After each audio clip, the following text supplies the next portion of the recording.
डिजार्टलेस श्लोक जो है ना ये बोलते हैं, भाव प्रकट करते हैं कि मुझे कुछ नहीं चाहिए।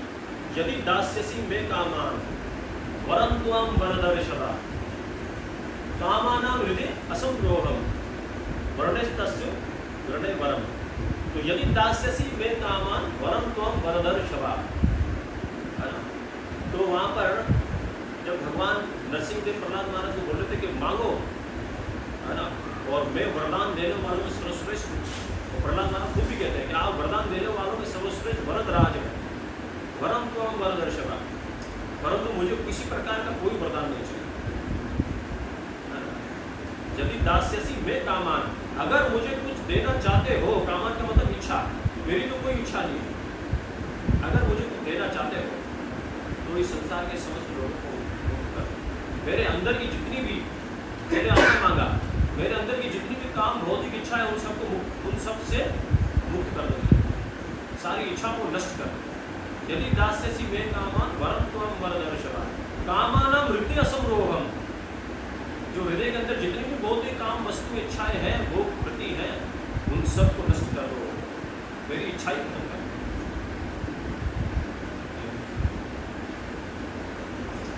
वर्णेस्तु वर्णे वरम, मैं सिर्फ आपका वर्ण करने के लिए, गुणगान करने के लिए मुझे आशीर्वाद है, ऐसा प्रहलाद महाराज ने भगवान ऋषि से। तो यहाँ पर भी शुद्धदेव गोस्वामी परीक्षित महाराज बोलते हैं कि ऋषिराज जो जामन था उसको भगवान ने अपना प्रभाव दिखाकर, और 28 दिनों तक युद्ध जब चल रहा था तो वो इंद्रिया शीतल पढ़ने की समझ गया, तो फिर भगवान को स्तुति करने लगा। तो ये 3-4 श्लोकों में स्तुति कर रहा था, ठीक है। तो अब भगवान वो समझ गया कि आप सारे आशीर्वादों के सर्वश्रेष्ठ आशीर्वाद है और वर देने वालों का सर्वश्रेष्ठ है, आप वर दाता हैं। तो अपने हाथ से जामवन का स्पर्श किया। भगवान ने क्या किया, भगवान यहाँ पे लिखा है देवी की पुत्र कमल नेत्र, देवी की जो पुत्र है कमल नेत्र, जिनकी आंखें हैं अरविंदाक्ष, यानी कमल के जैसी जिनकी आंखें हैं।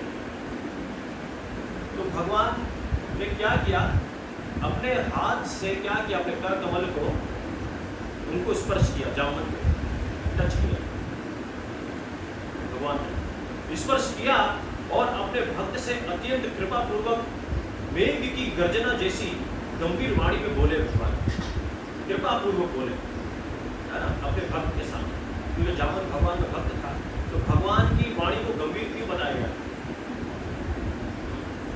भगवान की वाणी को सीरियस, क्योंकि भगवान यहाँ वाणी जो बोला, ठीक है ना, उस पर कलयुग के प्रभाव के अनुसार देखते कि लोग मुकर जाते हैं, है ना, जो कमिट किया है उसमें डिसकमिट हो जाते हैं। लेकिन भगवान की गंभीर वाणी इसलिए है कि जो बोल दिया वो सत्य होगा, वो बदल नहीं सकता, इसलिए भगवान की गंभीर वाणी का प्रभाव ये। तो फिर आगे शुद्धदेव गोस्वामी कहते हैं मणि हेतु इहा प्राप्त वयम महाविशक्तपते दिलम महामित्यः अभिशापम प्रवुज्जन आत्मना मणिना अमूनः।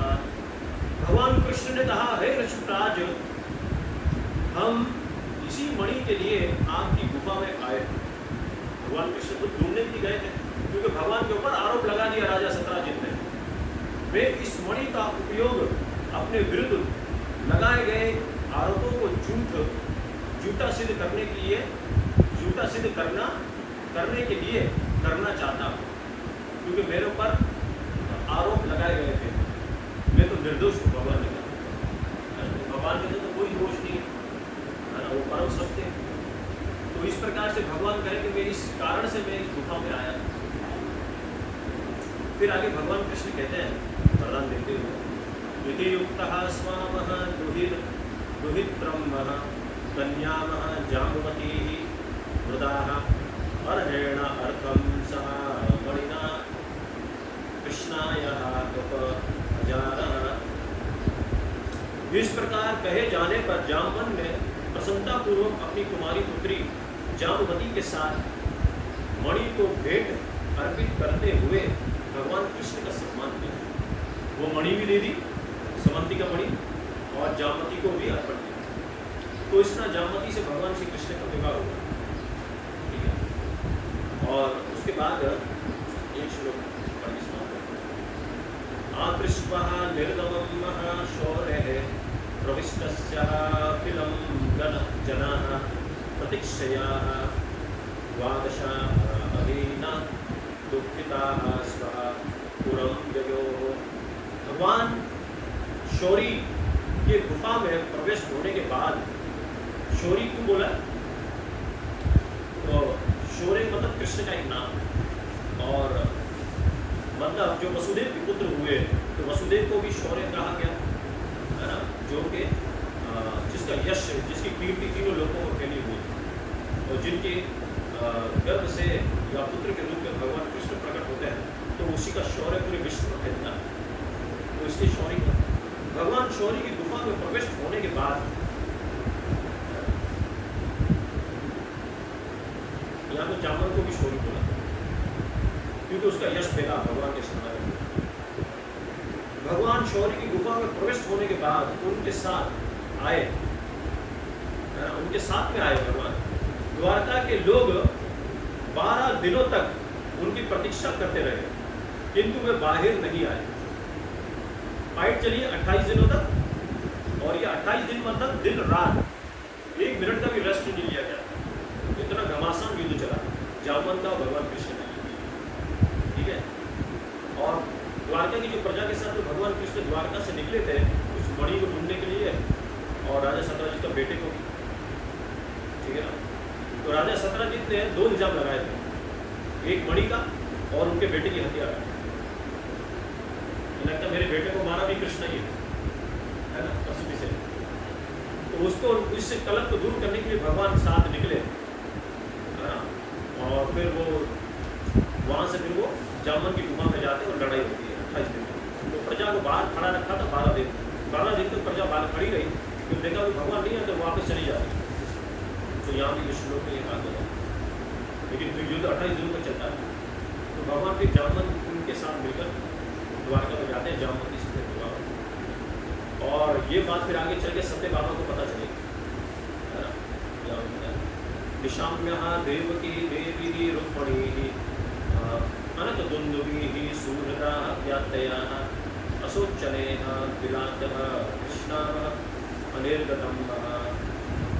जब देवकी, रुक्मिणी देवी, वसुदेव तथा भगवान के अन्य संबंधियों ने सुना कि वे गुफा से बाहर नहीं निकले, तो वे सभी दुखी होने लगे। रुक्मिणी देवी से तो पहले विवाह हो गया, देवकी और वसुदेव तो द्वारका में भगवान लेकर आए थे उनको मथुरा से, ये तो सारे मथुरा में रहते थे, उग्रसेन की राजधानी, और इन सबको लेकर शिफ्ट कर दिया था। जरासंध जो था वो आक्रमण करा था बार बार मथुरावासी को, मथुरावासी को डर ना लगे, इसी कारण से भगवान ने पूरे के पूरे मथुरावासियों को सुरक्षा के लिए शिफ्ट कर दिया था द्वारका में। तो द्वारकावासी मतलब कि वही मथुरावासी, समझ ये तो विष्णु तो उनको शिफ्ट कर दिया। और फिर रुक्मिणी से इत्यादि अलग अलग रानियों से जो संतानें पैदा हुई द्वारका में, वो फिर अलग फिर वहाँ पर इस तरह। तो वो सब दुखी होने लगे, देवकी वसुदेव इत्यादि, रुक्मिणी देवी भी, है ना। दूसरे संपत्तियों ने भी देखा, सब दुखी होने लगे। तो 35वां श्लोक पढ़ लें। सत्रजितं शापन्तः ते दुःखिताः द्वारकाः ओकसाः उपस्थस्तुः चन्द्रभागं दुर्गामः कृष्ण उपलब्धये। सत्रजीत को कोसते हुए व्याकुल द्वारकावासी चंद्रभागा नामक दुर्गा अर्च विग्रह के समीप गए, ठीक है। तो सर राजा सत्यजीत को सब कोसने लगे, क्योंकि उसने भगवान को इल्जाम लगाया था।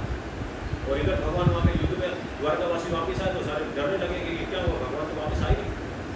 तो फिर उन्होंने क्या किया, चंद्रभागा नामक एक था द्वारका के अंदर, तो उसको दुर्गा जी की, द्वारका में दुर्गा जी की अर्च विग्रह भी थी, तो वहाँ पर उसके समीप उनके सामने लेकर आए, ठीक है ना।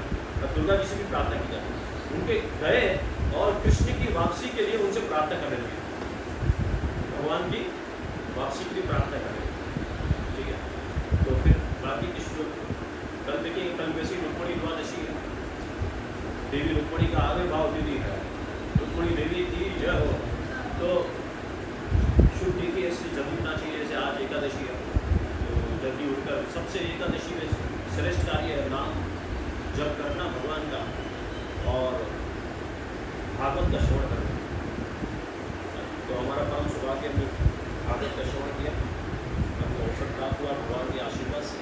भगवान का आशीर्वाद ना हो तो हम बोल नहीं सकते, है ना। श्रील प्रभुपाद गुरुजनों का आशीर्वाद ना हो तो हम बोल भी नहीं सकते, भगवान के बारे में हम चर्चा कर सकते।